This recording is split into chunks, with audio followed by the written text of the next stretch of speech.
Laches. Recording by Geoffrey Edwards.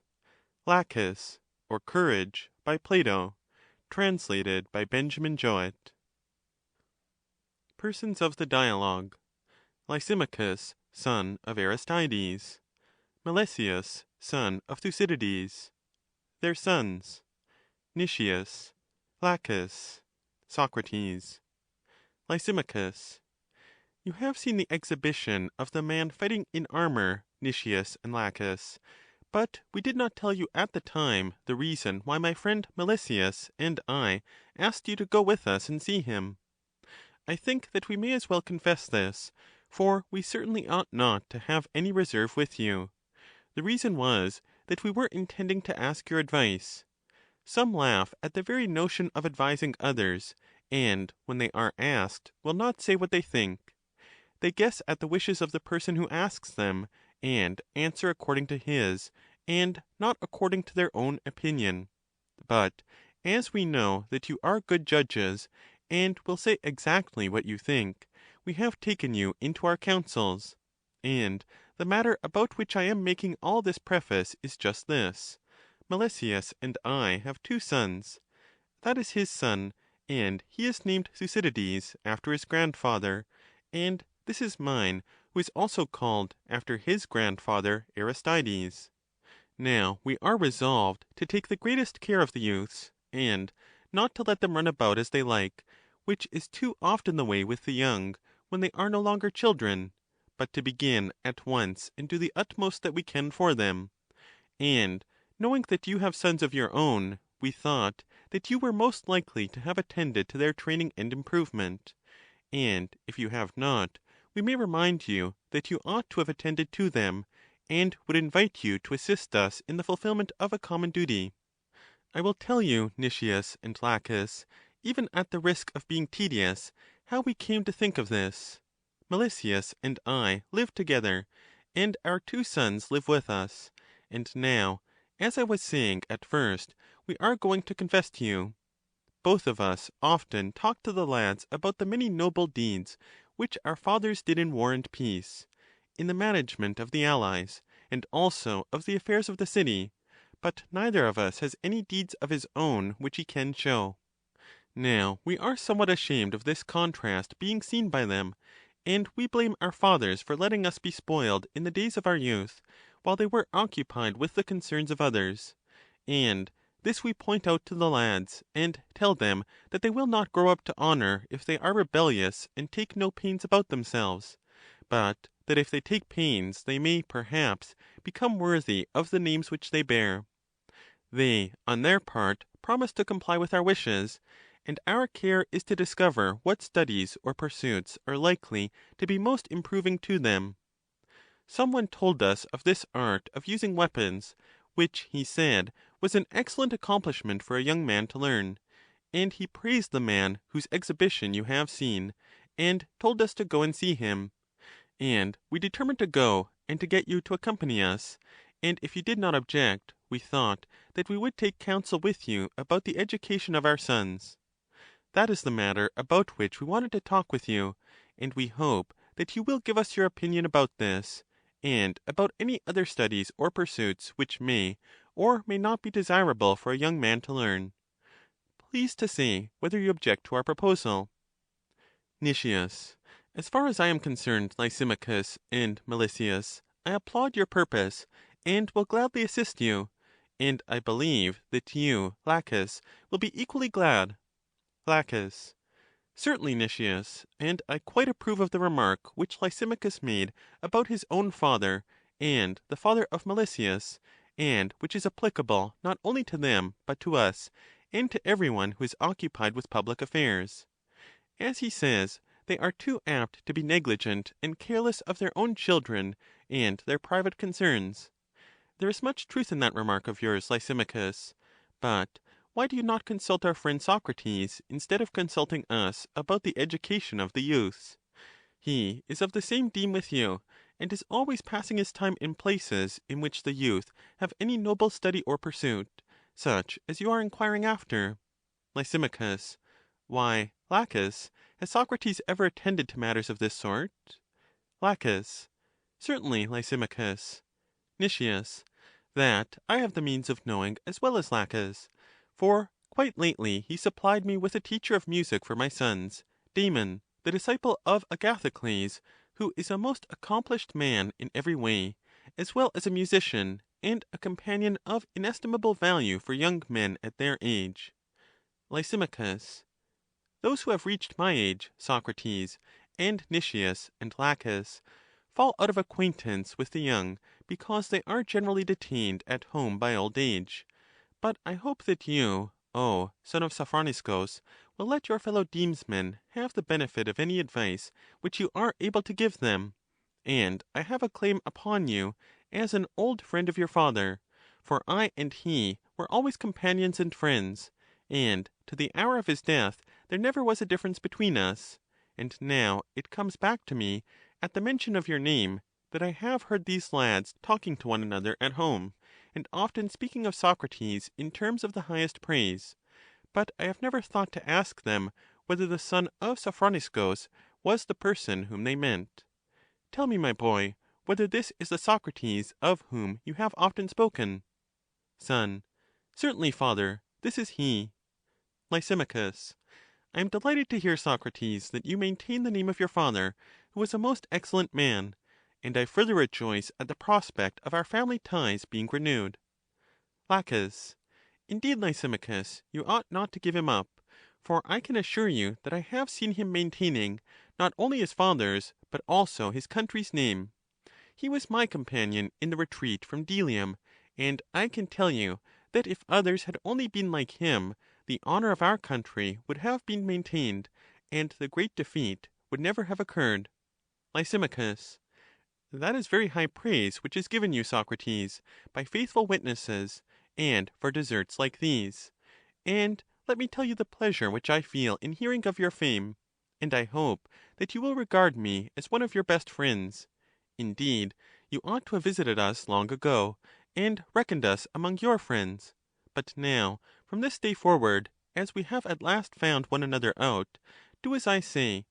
Come and make acquaintance with me, and with these young men, that I may continue your friend, as I was your father's. I shall expect you to do this, and shall venture to remind you.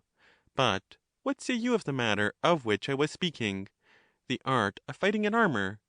Is that a practice in which the lads may be advantageously instructed? Socrates.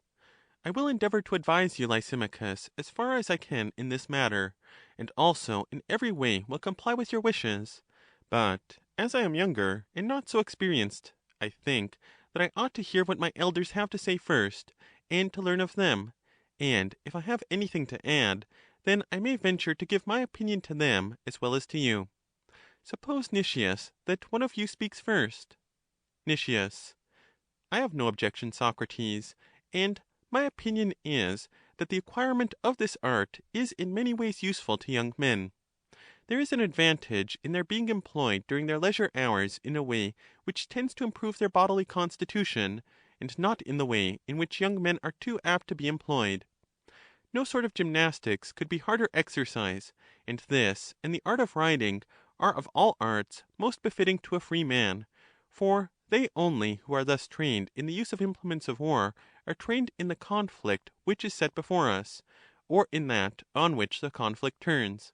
Moreover, in actual battle, this sort of acquirement will be of some use when you have to fight in a line with a number of others, and will be of the greatest use when the ranks are broken, and you have to fight singly, either in pursuit, when you are attacking some one who is defending himself, or in flight, when you have to defend yourself against an assailant. Certainly, he who possessed the art could not meet with any harm at the hands of a single person, or perhaps of several, and in any case he would have a great advantage. Further, this sort of skill inclines a man to other noble lessons, for every man who has learned how to fight in arms will desire to learn the proper arrangement of an army, which is the sequel of the lesson, and when he has learned this, and his ambition is once fired, he will go on to learn the complete art of the general. There is no difficulty in seeing that the knowledge and practice of other military arts will be useful and valuable to a man, and this lesson may be the beginning of them. let me add a further advantage, which is by no means a slight one, that this science will make any man a great deal more valiant and self-possessed in the field. And I will not disdain to mention, what to some may appear to be a small matter, that he will make a better appearance at the right time, that is to say, at the time when his appearance will strike terror into his enemies. My opinion, then, Lysimachus, is, as I say, that the youths should be instructed in this art, and for the reasons which I have given. But I shall be very glad to hear Laches, if he has another view. Laches. I should not like to say, Nicias, that any kind of knowledge is not to be learned, for all knowledge appears to be a good; and if, as Nicias and as the teachers of it affirm, this art of fence is really a species of knowledge, then it ought to be learned; but if not, and if those who profess it are deceivers only, or if it be knowledge, but not of a valuable sort, then what is the use of learning it? I say this, because I think that if it had been really valuable, the Lacedaemonians, whose whole life is passed in finding out and practising the arts which give them an advantage over other nations in war, would have discovered this one; and even if they had not, still these professors of the art would certainly not have failed to discover that of all the Hellenes the Lacedaemonians have the greatest interest in such matters, and that a master of the art who was honored among them would have been sure to have made his fortune among other nations, just as a tragic poet would, who is honored among ourselves; which is the reason why he who fancies that he can write a tragedy does not go on a peregrination into the neighboring states, but rushes hither straight and exhibits at Athens, and this is natural. Whereas I perceive that these fighters in armor regard Lacedaemon as a sacred inviolable territory, which they do not touch with the point of their foot, but they make a circuit of the neighboring states, and would rather exhibit to any others than to the Spartans, and particularly to those who would themselves acknowledge that they are by no means first rate in the arts of war. Further, Lysimachus, I have encountered a good many of these gentlemen in actual service, and have taken their measure, which I can give you at once; for none of these masters of fence has ever been distinguished in war. There has been a sort of fatality about this; whereas in all other arts the men of note have been always those who have practised the art, but these appear to be a most unfortunate exception. For example, this very Stesilaus, whom you and I have just witnessed exhibiting in all that crowd, and making such great professions of his powers, I have seen at another time making, in sober truth, an involuntary exhibition of himself, which was a far better spectacle. He was a marine on board a ship which struck a transport vessel, and was armed with a weapon, half spear, half scythe, the singularity of which was worthy of the singularity of the man. To make a long story short, I will only tell you what happened to this notable invention of the scythe spear. He was fighting, and the scythe end caught in the rigging of the other ship, and stuck fast, and he tugged, but was unable to get his weapon free. The two ships were passing one another. He first ran along his own ship, holding on to the spear; but as the other ship passed by and drew him after as he was holding on, he let the spear slip through his hand until he retained only the end of the handle. The people in the transport clapped their hands, and laughed at his ridiculous figure; and when some one threw a stone, which fell on the deck at his feet, and he quitted his hold of the scythe spear, the crew of his own trireme also burst out laughing. They could not refrain when they beheld the weapon waving in the air, suspended from the transport. Now, I do not deny that there may be something in such an art, as Nicias asserts; but I tell you my experience, and, as I said at first, my opinion is, that whether this be an art which is of some slight advantage, or not an art at all, but only an imposition, in either case there is no use in such an enquirement. For my opinion is, that if the professor of this art be a coward, he will be likely to become rash, and his character will be only more notorious; or if he be brave, and fail ever so little, other men will be on the watch, and he will be greatly traduced; for there is a jealousy of such pretenders, and unless a man be preeminent in valour, he cannot help being ridiculous, if he says that he has this skill in weapons. Such is my judgment, Lysimachus, of the desirableness of this art. But, as I said at first, ask Socrates, and do not let him go until he has given you his opinion of the matter. Lysimachus. I am going to ask this favor of you, Socrates, as is the more necessary because the two doctors disagree, and some one is needed to decide between them. Had they agreed, this might not have been required. But as Laches has voted one way, and Nicias another, I should like to hear with which of our two friends you agree. Socrates. What, Lysimachus, are you for going by the opinion of the majority? Lysimachus. Why, yes, Socrates. What other way is there? Socrates. And would you agree in that, Melesias? If you were deliberating about the gymnastic training of your son, would you follow the advice of the majority of us, or the opinion of the one who had been trained and exercised under a skilful master? Melesias. I should take the advice of the latter, Socrates, as would be reasonable. Socrates. His one vote would be worth more than the vote of all us four? Melesias. Certainly. Socrates. And for this reason, as I imagine, because a good decision is based on knowledge and not on numbers? Melesias. To be sure. Socrates. Must we not then first of all ask whether there is any one of us who has knowledge in that about which we are deliberating? If there is, let us take his advice, though he be one only, and not mind the others. If there is not, let us seek further counsel. Is this a slight matter about which you and Lysimachus are deliberating? Are you not risking the greatest of your possessions? For children are your riches, and upon their turning out well or ill will depend the whole order of their father's house. Melesias. That is true. Socrates. Great care, then, is required in the matter? Melesias. Certainly. Socrates. Suppose, as I was just now saying, that we were considering, or wanting to consider, who was the best trainer. Should we not decide in his favor who knew and had practiced the art, and had the best teachers? Melesias. I think that we should. Socrates. But would there not arise a prior question about the nature of the art of which we want to find the masters? Melesias. I do not understand. Socrates. Let me try to make my meaning plainer then. I do not think that we have, as yet, decided what that is about which we are consulting, when we ask which of us is skilled in that, and which of us has or has not had a teacher of the art. Nicias. Why, Socrates, is not the question whether young men ought or ought not to learn the art of fighting in armor?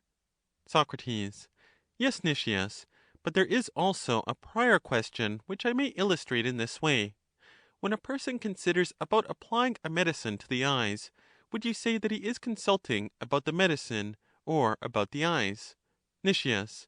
About the eyes. Socrates. And when he considers if he shall set a bridle on a horse, he thinks of the horse and not of the bridle? Nicias. True. Socrates. And in a word, when he considers anything for the sake of another thing, he thinks of the end and not of the means? Nicias. Certainly. Socrates.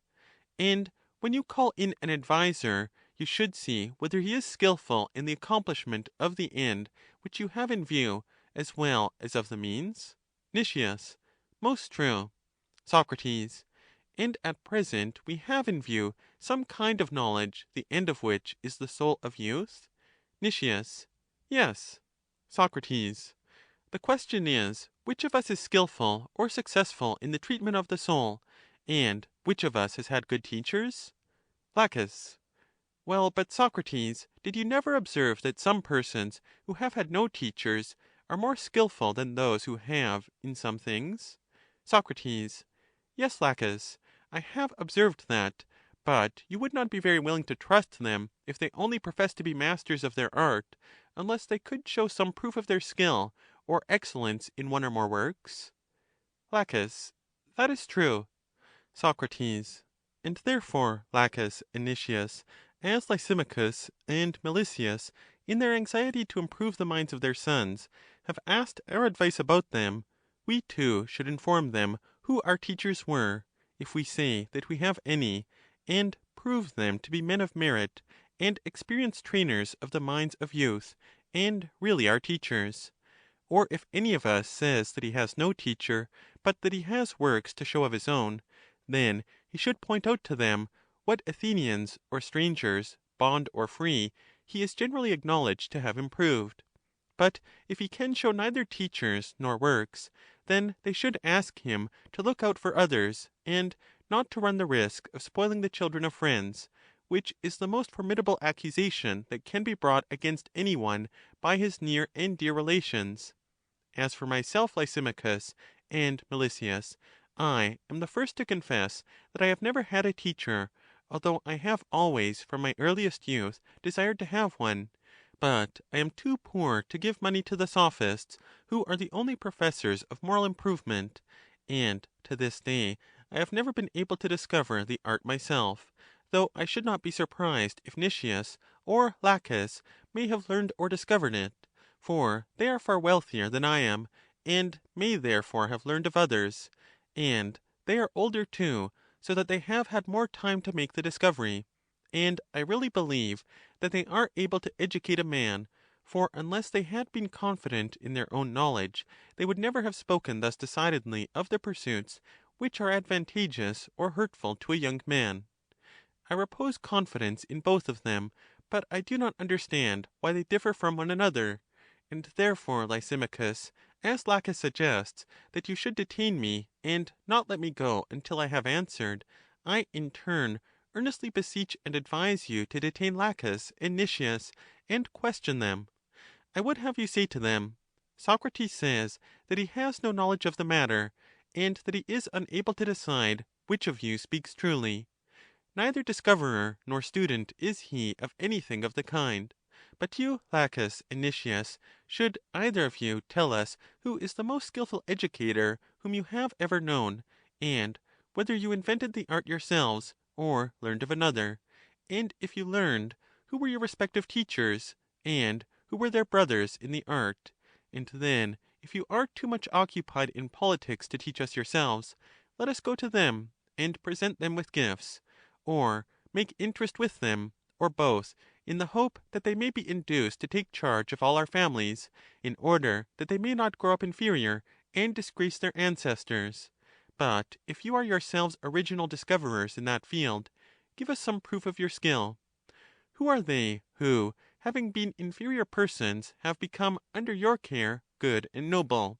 For if this is your first attempt at education, there is a danger that you may be trying the experiment, not on the vile corpus of a Carian slave, but on your own sons, or the sons of your friend, and, as the proverb says, break the large vessel in learning to make pots. Tell us, then, what qualities you claim or do not claim.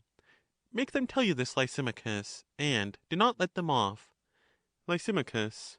I very much approve of the words of Socrates, my friends, but you, Nicias and Laches, must determine whether you will be questioned, and give an explanation about matters of this sort.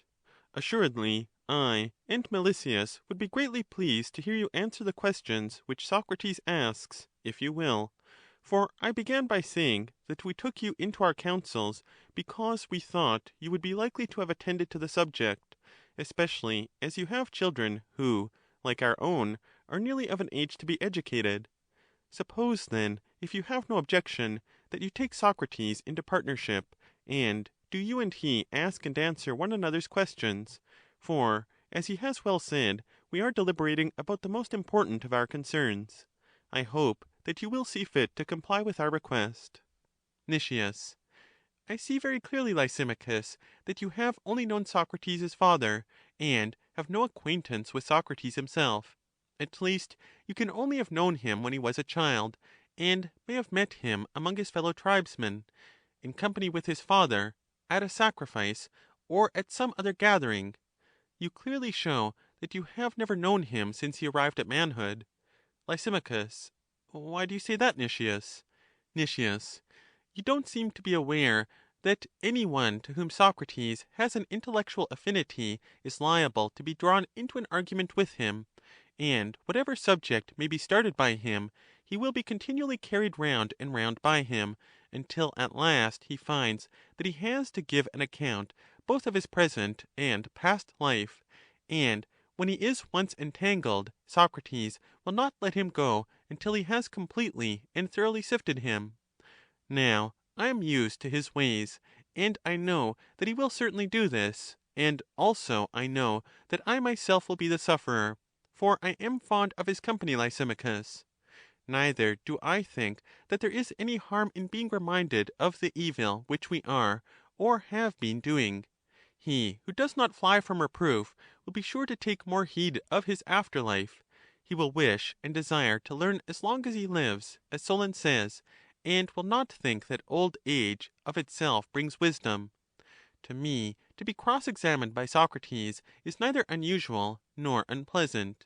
Indeed, I knew all along that where Socrates was, the argument would soon pass from our sons to ourselves.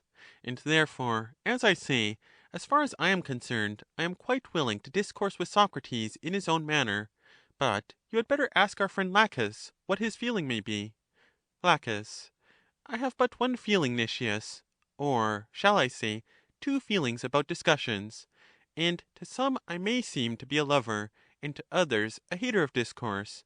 For when I hear a man discoursing of virtue, or of any sort of wisdom, who is a true man and worthy of his theme, I am delighted beyond measure, and I compare the man and his words, and note the harmony and correspondence of them.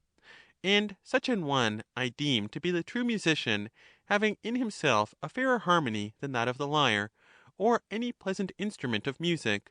For truly he has in his own life a harmony of words and deeds arranged, not in the Ionian or in the Phrygian mode, nor yet in the Lydian, but in the true Hellenic mode, which is the Dorian, and no other. Such a one makes me merry with the sound of his voice, and when I hear him I am thought to be a lover of discourse, so eager am I in drinking in his words.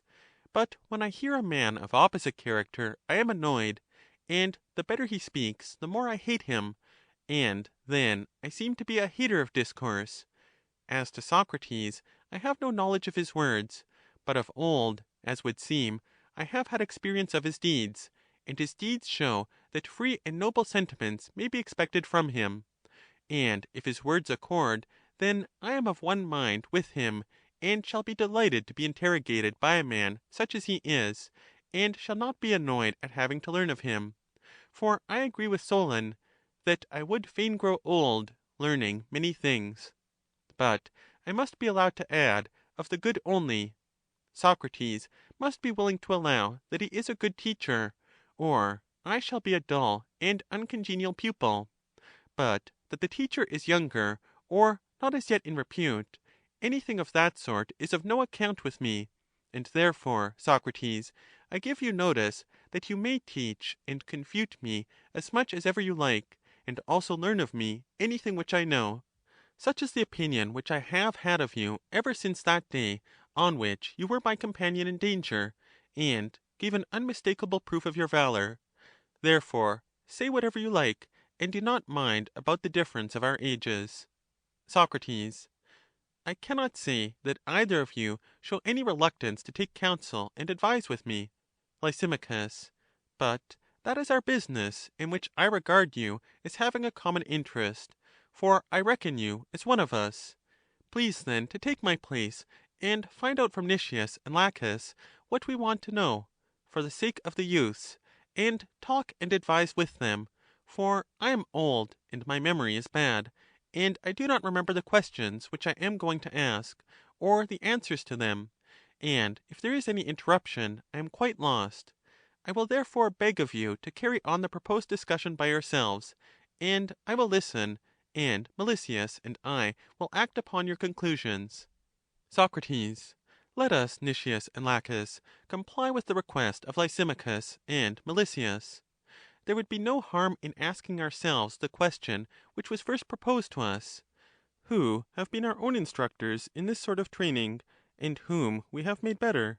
But the other mode of carrying on the inquiry will bring us to the same point, and will be more like proceeding from first principles. For if we knew that the addition of something would improve some other thing, and were able to make the addition, then clearly we must know how that about which we are advising may be best and most easily attained. Perhaps you do not understand what I mean. Then let me make my meaning plainer in this way. Suppose we know that the addition of sight makes better the eyes which possess this gift, and also were able to impart sight to the eyes. Then clearly we should know the nature of sight, when asked how this gift of sight may be best and most easily attained. For if we knew neither what sight is, nor what hearing is, we should not be very good medical advisers about the eyes or the ears, or about the best mode of giving sight and hearing to them. Laches. That is true, Socrates. Socrates. And are not our two friends, Laches, at this very moment inviting us to consider in what way the gift of virtue may be imparted to their sons for the improvement of their minds? Laches. Very true. Socrates. Then must we not first know the nature of virtue? For how, if we are wholly ignorant of this, can we advise any one about the best mode of attaining it? Laches. I do not think that we can, Socrates. Socrates. Then, Laches, we may presume that we know the nature of virtue? Laches. Yes. Socrates. And that which we know we must surely be able to tell? Laches. Certainly. Socrates. I would not have us begin, my friend, with inquiring about the whole of virtue, for that may be too much for us. Let us first consider whether we have a sufficient knowledge of a part. That will probably be an easier mode of proceeding. Laches. Let us do as you say, Socrates. Socrates. Then which of the parts of virtue shall we select? Must we not select that to which the use of arms is supposed to conduce? And is not that generally supposed to be courage? Laches. Yes, certainly. Socrates. Then, Laches, suppose that we first set about determining the nature of courage, and, in the second place, proceed to inquire how the young men may attain this quality of courage, as far as this is to be effected by the help of studies and pursuits. Try and see whether you can tell me what is courage. Laches. Indeed, Socrates, that is soon answered. He is a man of courage who remains at his post, and does not run away, but fights against the enemy. Of that you may be very certain. Socrates. That is good, Laches, and yet I fear that I did not express myself clearly, and therefore you have answered not the question which I intended to ask, but another.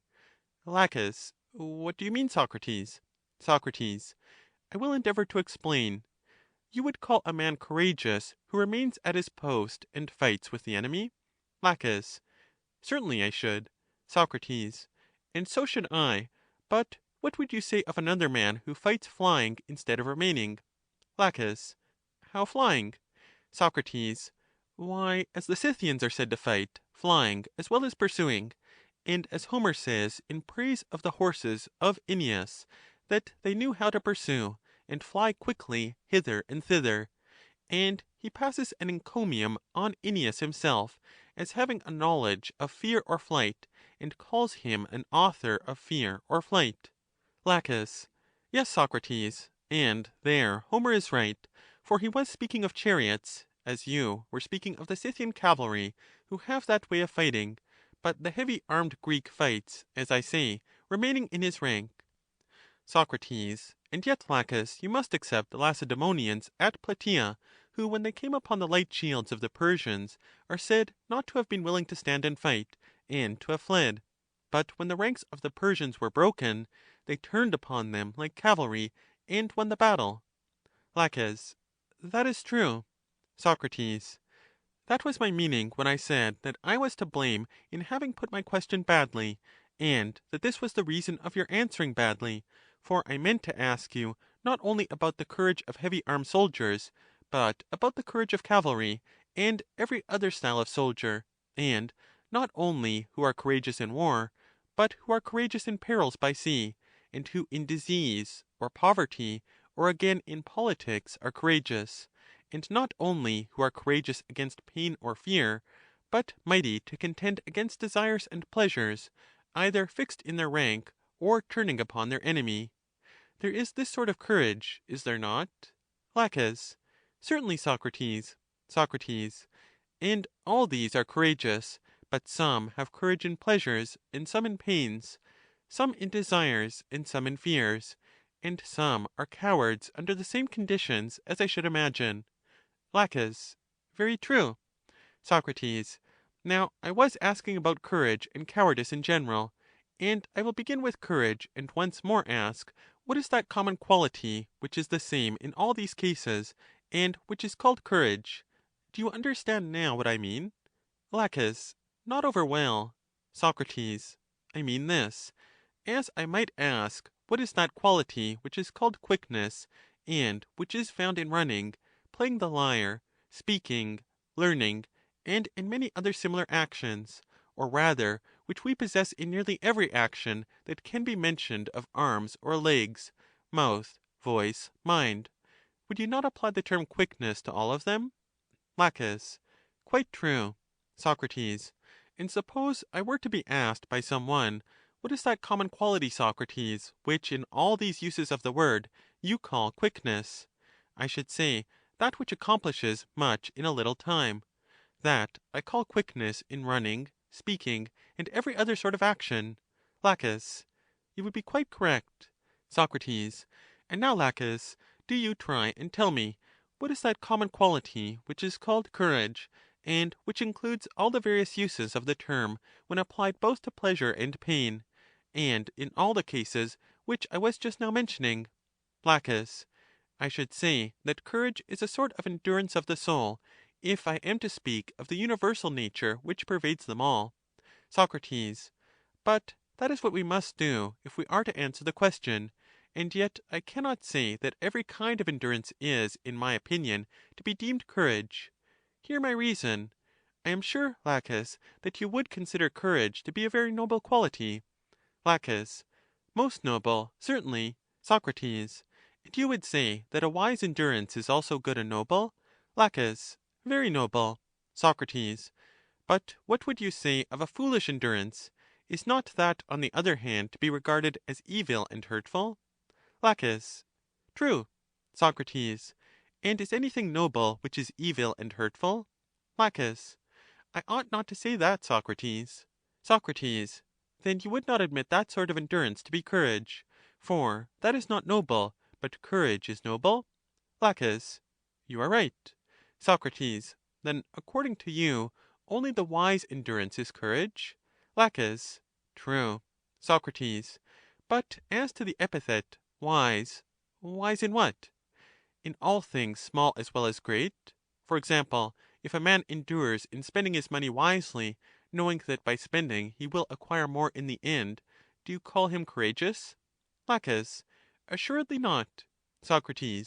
Or, for example, if a man is a physician, and his son or some patient of his has inflammation of the lungs, and begs that he may be allowed to eat or drink something, and the other refuses, is that courage?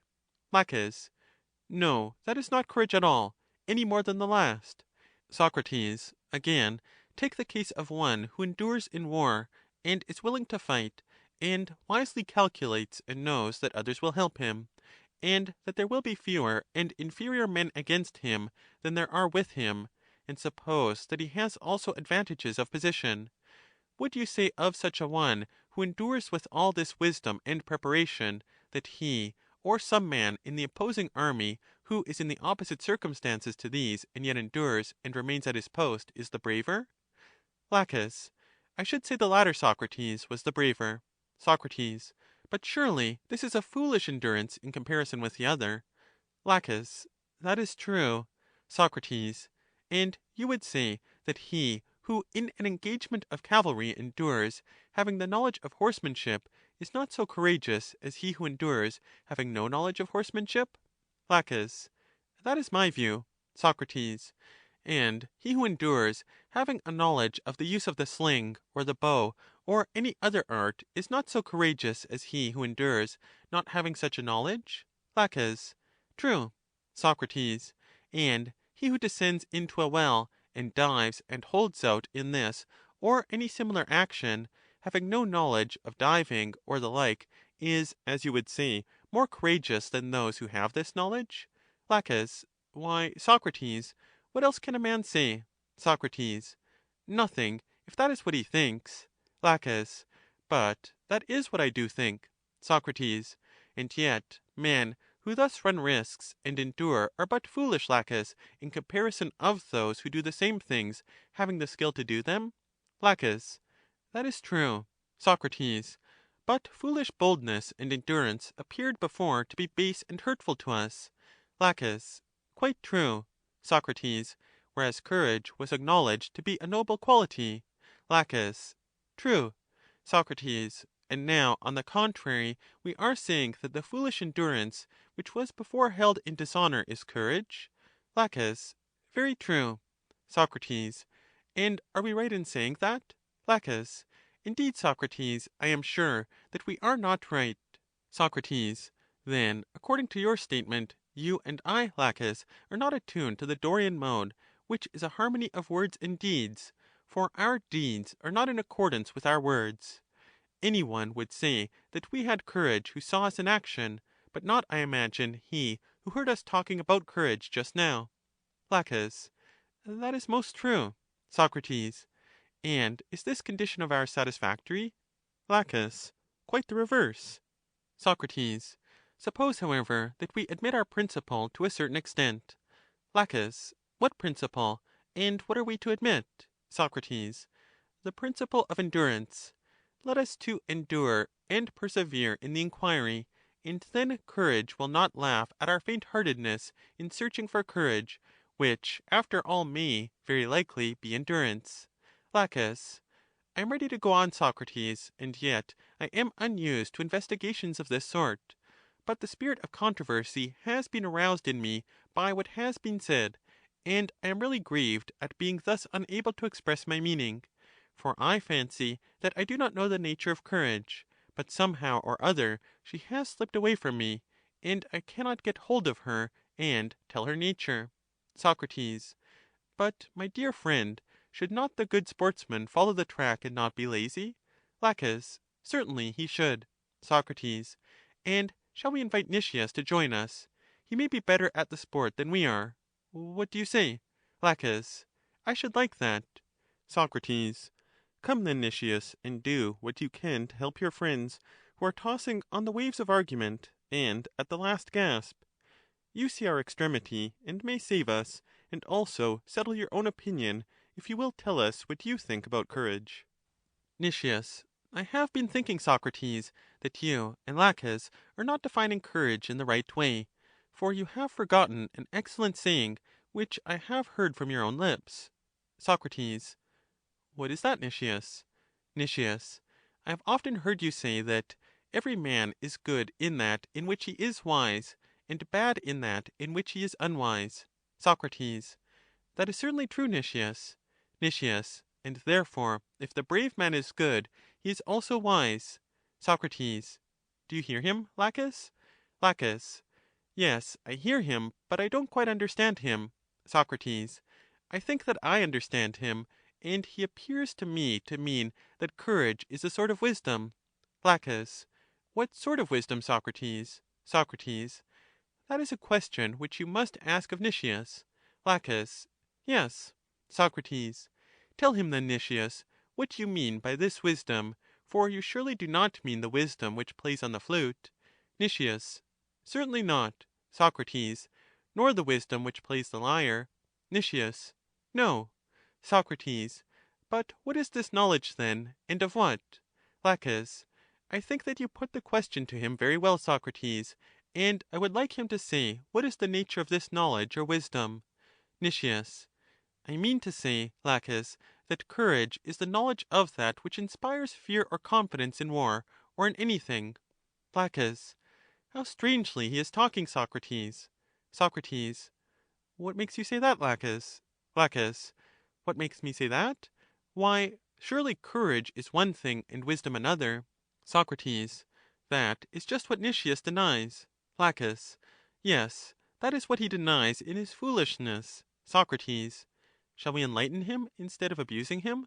Nicias. Laches does not want to enlighten me, Socrates, but having been proved to be talking nonsense himself, he wants to prove that I have been doing the same. Laches. Very true, Nicias, and You are talking nonsense, as I shall endeavor to show. Let me ask you a question. Do not physicians know the dangers of disease, or do the courageous know them? Or are the physicians the same as the courageous? Nicias. Not at all. Laches. No more than the husbandmen who know the dangers of husbandry, or other masters of crafts who have a knowledge of that which inspires them with fear or confidence in their own crafts, and yet they are not courageous a whit the more for that. Socrates. What is Laches saying, Nicias? He appears to be saying something. Nicias. Yes, he is saying something, but something which is not true. Socrates. How is that? Nicias. Why, because he does not see that the physician's knowledge only extends to the nature of health and disease. He can tell the sick man that, and nothing more. Do you imagine, Laches, that the physician knows whether health or disease is the more terrible to a man? Had not many a man better never get up from a sick bed? I should like to know whether you think that life is always better than death. May not death often be the better of the two? Laches. Yes, I certainly think that. Nicias. And do you think that the same things are terrible to those to whom to die is better, and to those to whom to live is better? Laches. Certainly not. Nicias. And do you suppose that the physician or any other artist knows this, or any one indeed except he who is skilled in the grounds of fear and hope, and him I call the courageous? Socrates. Do you understand his meaning, Laches? Laches.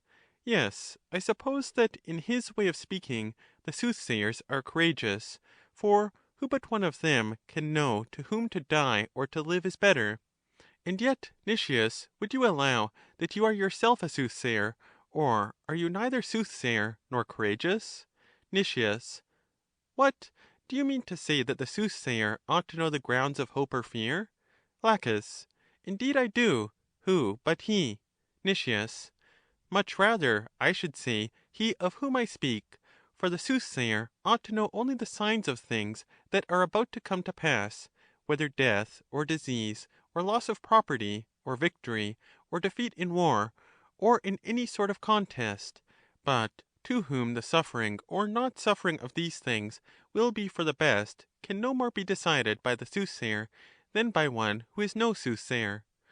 Laches.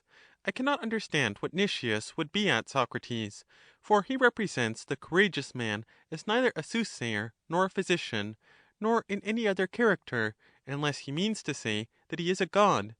My opinion is that he does not like honestly to confess that he is talking nonsense, but that he shuffles up and down in order to conceal the difficulty into which he has got himself. You and I, Socrates, might have practised a similar shuffle just now, if we had only wanted to avoid the appearance of contradiction; and if we had been arguing in a court of law, there might have been reason in this. But why should a man deck himself out with vain words at a meeting of friends such as this? Socrates. I quite agree with you, Laches, that he should not; but perhaps Nicias is serious, and not merely talking for the sake of talking. Let us ask him to explain what he means, and if he has reason on his side, we will agree with him; if not, we will instruct him. Laches. Do you, Socrates, if you like, ask him. I think that I have asked enough. Socrates. I don't see why I should not, and my question will do for both of us. Laches. Very good. Socrates. Then tell me, Nicias, or rather tell us, for Laches and I are partners in the argument, do you mean to affirm that courage is the knowledge of the grounds of hope and fear? Nicias. I do. Socrates. And that is a very special knowledge, which is not possessed by the physician or prophet, who will not be courageous unless they superadd this particular knowledge. That is what you were saying? Nicias. I was. Socrates. Then courage is not a thing which every pig would have, any more than he would have knowledge, as the proverb says. Nicias. I think not. Socrates. Clearly not, Nicias. Not even such a big pig as the Crommyonian sow would be called by you courageous. And this I say, not as a joke, but because I think that he who assents to your doctrine that courage is the knowledge of the grounds of fear and hope cannot allow that any wild beast is courageous, unless he admits that a lion, or a leopard, or perhaps a boar, or any other animal, has a degree of wisdom which but a few human beings, and these only with difficulty, attain. He who takes your view of courage must affirm that a lion and a stag and a bull and a monkey have equally little pretensions to courage. Laches. Capital, Socrates. By the gods, that is truly good. And I hope, Nicias, that you will tell us whether these animals, which we all admit to be courageous, are really wiser than mankind, or whether you will have the boldness, in the face of universal opinion, to deny their courage. Nicias. Why, Laches, I don't call animals or any other things courageous, which have no fear of dangers, because they are ignorant of them, but fearless and senseless only. Do you think that I should call little children courageous, which fear no dangers because they know none? There is a difference, as I should imagine, between fearlessness and courage. Now, I am of opinion that thoughtful courage is a quality possessed by very few, but that rashness and boldness and fearlessness, which has no forethought, are very common qualities possessed by many men, many women, many children, many animals. And you, and men in general, call by the term courageous actions which I call rash, and my courageous actions are wise actions. Laches. Behold, Socrates, how admirably, as he thinks, he dresses himself out in words, while seeking to deprive of the honor of courage those whom all the world acknowledges to be courageous. Nicias. Be of good cheer, Laches, for I am quite willing to say of you, and also of Lamachus, and of many other Athenians, that you are courageous and therefore wise. Laches. I could answer that, but I would not have you cast in my teeth that I am a haughty Ixonian. Socrates. I would not have you answer him, for I fancy, Laches, that you have not discovered whence his wisdom comes. He has got all this from my friend Damon, and Damon is always with Prodicus, who, of all the sophists, is considered to be the best taker to pieces of words of this sort. Laches. Yes, Socrates, and the examination of such niceties is a much more suitable employment for a sophist than for a great statesman whom the city chooses to preside over her. Socrates. But still, my sweet friend, a great statesman is just the man to have a great mind. And I think that the view which is implied in Nicias's definition of courage is worthy of examination. Laches. Then examine for yourself, Socrates. Socrates. That is what I am going to do, my dear friend. Don't, however, suppose that I shall let you out of the partnership, for I shall expect you to apply your mind, and join with me in the consideration of the question. Laches. I do not object, if you think that I ought. Socrates. Yes, I do, and I must beg of you, Nicias, to begin again. You remember that we originally considered courage to be a part of virtue? Nicias. Very true. Socrates. And you yourself said that this was a part, and that there were many other parts, all of which together are called virtue? Nicias. Certainly. Socrates. Do you agree with me about the parts? For I say that justice, temperance, and the like, are all of them parts of virtue as well as courage. Would you not say the same? Nicias. Certainly. Socrates. Well then, about that we are agreed. And now let us proceed a step, and see whether we are equally agreed about the fearful and the hopeful. Let me tell you my own opinion, and if I am wrong you shall set me right. My opinion is that the terrible and the hopeful are the things which do or do not create fear, and that fear is not of the present, nor of the past, but is of future and expected evil. Do you not agree to that, Laches? Laches. Yes, Socrates, entirely. Socrates. That is my view, Nicias. The terrible things, as I should say, are the evils which are future, and the hopeful are the good or not evil things, which are future. Do you, or do you not agree in this? Nicias. I agree. Socrates. And the knowledge of these things you call courage? Nicias. Precisely. Socrates. And now let me see whether you agree with Laches and myself in a third point. Nicias. What is that? Socrates. I will tell you. He and I have a notion that there is not one knowledge or science of the past, another of the present, a third of what will be and will be best in the future, but that of all three there is one science only. For example, there is one science of medicine which is concerned with the inspection of health equally in all times, present, past, and future, and of husbandry in like manner which is concerned with the productions of the earth. And as to the general's art, you yourself will be my witnesses that the general has to think of the future as well as the present, and he considers that he is not to be the servant of the soothsayer, but his master, because he knows better what is happening, or is likely to happen in war, and accordingly the law places the soothsayer under the general, and not the general under the soothsayer. Am I not correct, Laches? Laches. Quite correct. Socrates. And do you, Nicias, also acknowledge that the same science has understanding of the same things, whether future, present, or past? Nicias. Yes, indeed, Socrates. That is my opinion. Socrates. And courage, my friend, is, as you say, a knowledge of the fearful and of the hopeful? Nicias. Yes. Socrates. And the fearful and the hopeful are admitted to be future goods and future evils? Nicias. True. Socrates. And the same science has to do with the same things in the future or at any time? Nicias. That is true. Socrates. Then courage is not the science which is concerned with the fearful and hopeful, for they are future only, and courage, like the other sciences, is concerned not only with good and evil of the future, but of the present and past, and of any time? Nicias. That, as I suppose, is true. Socrates.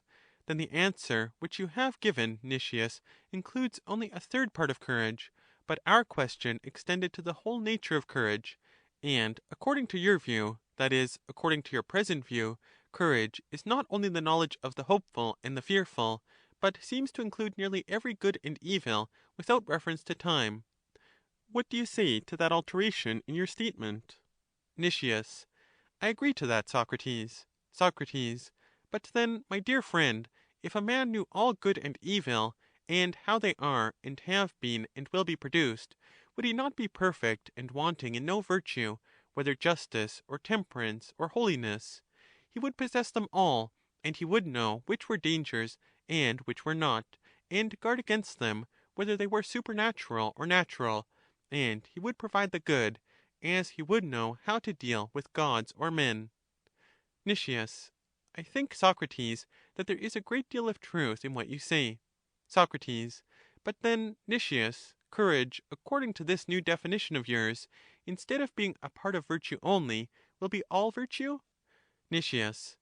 I suppose that is true. Socrates. But we were saying that courage is one of the parts of virtue? Nicias. Yes, that was what we were saying. Socrates. And that is in contradiction with our present view? Nicias. That appears to be the case. Socrates. Then, Nicias, we have not discovered what courage is. Nicias. We have not. Laches. And yet, friend Nicias, I imagined that you would have made the discovery, as you were so contemptuous of the answers which I made to Socrates. I had very great hopes that you would have been enlightened by the wisdom of Damon. Nicias.